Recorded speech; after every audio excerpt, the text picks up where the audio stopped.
దేవుని ఘనమైన నామమునకు స్తోత్రములు. ఈ వాగ్దానం వింటున్న మీకందరికీ మన ప్రభువును ప్రియరక్షకుడైన యేసుక్రీస్తు నామములో శుభములు, మా హృదయపూర్వకమైన వందనములు తెలియచేస్తున్నాం. ఈరోజు దేవుని వాగ్దానం యెషయా గ్రంథం 46వ అధ్యాయము 11వ వచనం. నేను చెప్పి ఉన్నాను, దాన్ని నెరవేర్చెదను, ఉద్దేశించి ఉన్నాను, సఫలపరిచెదను.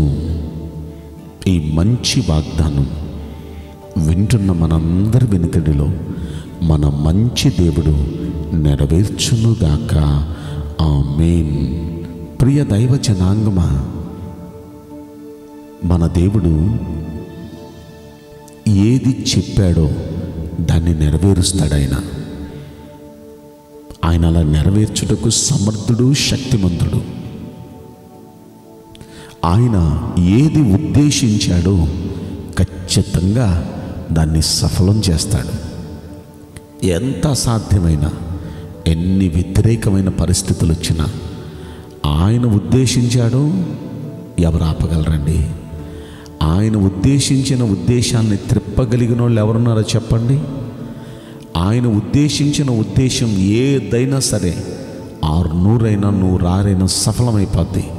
అలా సఫలం చేసుకోగలిగిన సత్తా కలిగినోడు మనం ఆరాధించే దేవుడు. అంత మాత్రమే కదా, ఆయన చెప్పాడు అంటే దాన్ని ఖచ్చితంగా ఆయన నెరవేర్చే శక్తిగల దేవుడు ఆయన. అబ్రహాము విశ్వాసులకు తండ్రి అని పిలువబట్టానికి కారణం దేవుని మీద అలాంటి అచంచలమైన నమ్మకం కలిగిన వాడు అబ్రహాం. అబ్రహాముకి ఎంతమంది ఎన్ని చెప్పుంటారో, నీకు వయసు మీద పడిపోతుంది, దేవుడు నీకు చెప్పాడు కానీ ఆయన చేస్తాడా? చేసేటట్టయితే ఈ పాటికి చేసేవాడుగా. నీకు వయసు మీద పడిపోయింది, 99 సంవత్సరాలు వచ్చేసింది, నీ భార్యకేమో స్త్రీ ధర్మాలు ఆగిపోయినాయి, నీకేమో ముసలితనం వచ్చేసింది, ఇంక నీ కొడుకు ఎక్కడి నుండి ఇస్తాడు? ఈ విధంగా చెప్పుంటాడు. అతడు దాదాపు 75 ఏళ్ల వయసు నుండి ప్రజలకు చెప్తానే ఉన్నాడు, ఆకాశ నక్షత్రాలు లాంటి సంతానం దేవుడు నాకు ఇస్తాడు అన్నాడు, ఇసుక రేణువులు లాంటి సంతానం దేవుడు నాకు ఇస్తానన్నాడు. ఆయన అన్నాడంటే నెరవేరుస్తాడు. నాకు తెలుసు, ఇదే నమ్మకం అండి. ఏంటయ్యా బాబు దేవుని గొప్పతనం, అసలు నీ దేవునికి ఉన్న శక్తి ఏంటి అంటే ఆయన ఏమంటాడు చెప్పనా? నా దేవుని సామర్థ్యం, నా దేవుని గొప్పతనం ఏంటో చెప్పనా? మృతమైన దాన్ని సజీవంగా పిలవగలిగినోడు ఆయన. చచ్చిపోయిన దాన్ని ఆయన పిలిస్తే సజీవంగా వచ్చేస్తుంది. అది నా దేవుని సత్తా.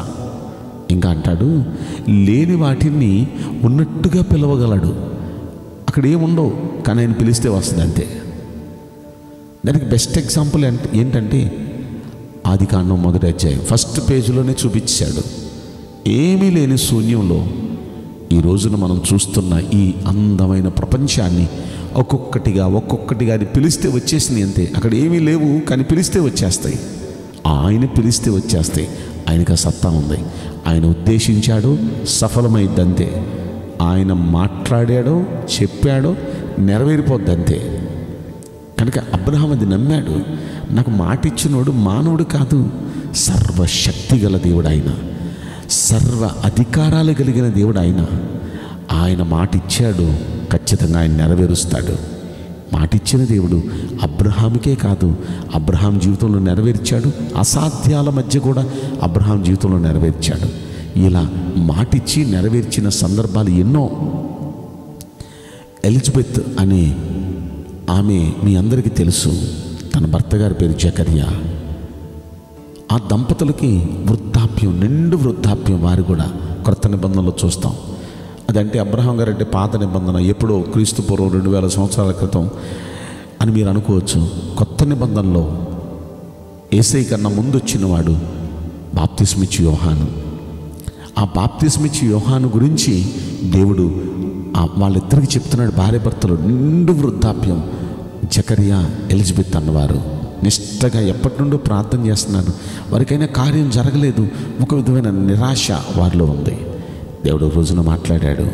ఏమనండి, వచ్చే ఈ రోజుకి మీకు చక్కని కుమారుడు నేను ఇవ్వబోతున్నాను. ఆ కుమారుని పేరు యోహాను.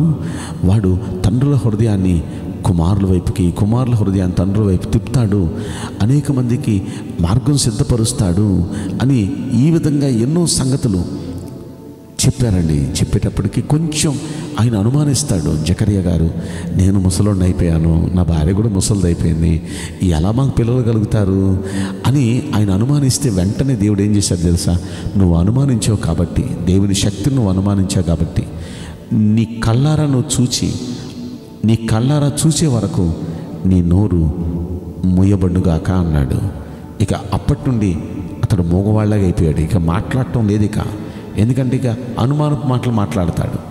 ఈ రోజున దేవుని శక్తిని అనుమానించి చాలామంది దేవుని కార్యాలను పొందలేకపోతున్నారు. మన దేవుడు మాట అన్నాడో ఖచ్చితంగా దాన్ని నెరవేర్చుకునే శక్తిమంతుడు. ఆయన ఏదైనా మంచి ఉద్దేశం కలిగి ఉద్దేశించాడో సఫలమైపోద్ది అంతే. మనం అనుకున్నది నెరవేరకపోవచ్చు, మనం అన్నది మనం నెరవేర్చలేకపోవచ్చు, కానీ మన దేవుడు అంటే ఖచ్చితంగా నెరవేరుస్తాడు. మన దేవుడు ఉద్దేశించాడో ఖచ్చితంగా జరిగిపోద్ది, అది సఫలమైపోద్ది. మనందరి గురించి దేవుని ఉద్దేశం ఏంటో చెప్పిన మంచి జరగబోతుంది.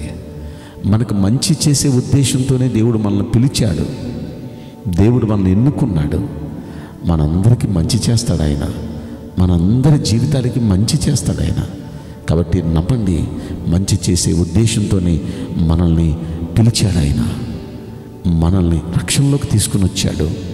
మనల్ని ఎప్పటికప్పుడు విశ్వాసంలో బలపరుస్తూ ఈ వాగ్దానాలు మనతో మాట్లాడుతున్నాడు.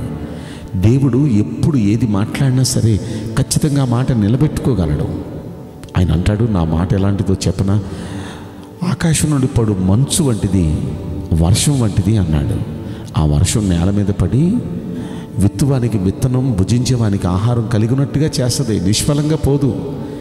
నా మాట కూడా అంతకన్నా శక్తివంతమైంది, నిష్ఫలంగా పోతుంది. నేను మాట్లాడాను, ఖచ్చితంగా అది నెరవేర్చిద్ది అని యెషయా గ్రంథం 55వ అధ్యాయంలో మీరు 10వ వచనం కానుండి చూడొచ్చు ఈ మాటలు. కనుక దేవుడు మీతో మాట్లాడుతున్నాడు. ఈ వాగ్దానాలన్నీ మీరు ప్రతిరోజు వింటున్న వాగ్దానాలు దేవుడు మీకు ఇస్తున్నాడు. ఎప్పుడు ఎత్తిలే, ఎప్పుడు జరుగుతీలే అని అనుమానిస్తున్నారేమో, లేదు, దేవుడు ఖచ్చితంగా మంచి చేసే ఉద్దేశంతోనే ఉన్నాడు. ఆయన మాట్లాడుతున్నాడు. సరే, ఇక్కడ ఒక వాగ్దానం మీకు నేను గుర్తు చేసి నేను ముగిస్తాను. 4వ వచనంలో ఏమంటాడంటే, 46వ అధ్యాయము యెషయా గ్రంథం 4వ వచనంలో, ముదిమి వచ్చు వరకు నిన్ను ఎత్తుకునేవాడును నేనే, తల వెంట్రుకలు నెరయ వరకు నిన్ను మోసేవాడును నేనే చేశాను, నేనే సంగబెట్టుకుని నిన్ను ఎత్తుకుంటూ రక్షిస్తాను అన్నాడు. ఈ వాగ్దానం వింటున్నవారు అన్ని రకాల వయసులో వాళ్ళు ఈ వాగ్దానం వినొచ్చు. అయితే ఈ వాగ్దానం వింటున్న మీలో ఒకవేళ వయసు మీద పడి ఉండొచ్చు, ఏంటి నా పరిస్థితి అని మీరు బాధపడుతూ ఉండొచ్చు. ఆయన అన్నాడు, మిమ్మల్ని ఎత్తుకుంటానన్నాడు. మనం చిన్నప్పుడే మన తల్లిదండ్రులు మనల్ని ఎత్తుకున్నారు, వదిలేశారు. పెద్ద అయిన తర్వాత ఇంకా వదిలేశారు. కానీ మన దేవుడు చివరి వరకు మనల్ని ఎత్తుకునేవాడు. ఆయన మనల్ని ఎత్తుకోవటం అంటే దాని అర్థం మన బాధ్యతలు, మన బరువులు అన్నీ ఆయన ఎత్తుకుంటాడు. చివరి వరకు, ముదిమి వచ్చు వరకు మనల్ని ఎత్తుకునేవాడు. తల ఎంట్రుకలు నెరయవలసు మోసేవాడు. చివరి వరకు, తుది శ్వాస మనం విడిచే వరకు మనల్ని ఎత్తుకొని మన బాధ్యతలు, బరువులు మోసేవాడు. కాబట్టి వాగ్దానం వింటున్న మీరు మీ బాధ్యతలన్నీ ఆయన తీసుకుంటున్నాడు. నమ్మండి, మీ బరువులన్నీ ఆయన తీసుకుంటున్నాడు. మీరు ధైర్యంగా ఉండండి. ఆయన చెప్పాడంటే దాన్ని నెరవేరుస్తారు. ఆయన మీ గురించి ఏదైనా ఉద్దేశించారంటే ఖచ్చితంగా సఫలమైంది. ఖచ్చితంగా మీ అందరి బాధ్యత ఆయన తీసుకొనుగాక. మీ అందరి పక్షాన మంచి దేవుడు మంచి కార్యం చేయనుగాక. ఖచ్చితంగా మీ అందరి పట్ల దేవుడు నెరవేర్చబోతున్నాడు. నమ్మండి. మీరందరూ విశ్వాసంతో దేవుడు మీ పక్షాన కార్యాలు చేయబోతున్నాడు. మంచి ఉద్దేశం కలిగి ఉన్నాడనే నమ్మకంతో ఆయన వైపు చూడండి. మీ పక్షాన దేవుడు కృప చూపించునుగాక. ఆమేన్. నేను మీకోసం ప్రార్థన చేయబోతున్నాను. పరిశుద్ధుడా, ప్రేమగల యేసురాజా, మీ పరిశుద్ధ బంగారు పవిత్రమైన నామమునకు నిండు మనసుతో కోట్ల కొలదిగా స్తుతులు, స్తోత్రములు, వందనాలు చెల్లిస్తున్నాం. ఈ వాగ్దానం వింటున్న ప్రియుల జీవితంలో దయచేసి ఈ వాగ్దానం నెరవేర్చి కృప చూపించండి. అయ్యా, మీరు మాట పలికారంటే ఖచ్చితంగా అది నెరవేరిపోద్ది. మీరు ఏదైనా మనసులో ఉద్దేశించారంటే ఖచ్చితంగా సఫలమైపోద్ది. ఈ వాగ్దానం వింటున్న ప్రతి ఒక్క బిడ్డతో మీరు పలికారు, అది నెరవేరుద్ది. మీరేమన్నారో అది వాళ్ళ జీవితంలో నెరవేరబోతుంది. నమ్ముతున్నామయ్యా. మీరు మీ బిడ్డల గురించి, అందరి గురించి మంచి ఉద్దేశమే కలిగి ఉన్నారు. ఆ మంచి ఉద్దేశం అందరి పట్ల సఫలం కాబోతుంది నమ్ముతున్నాం.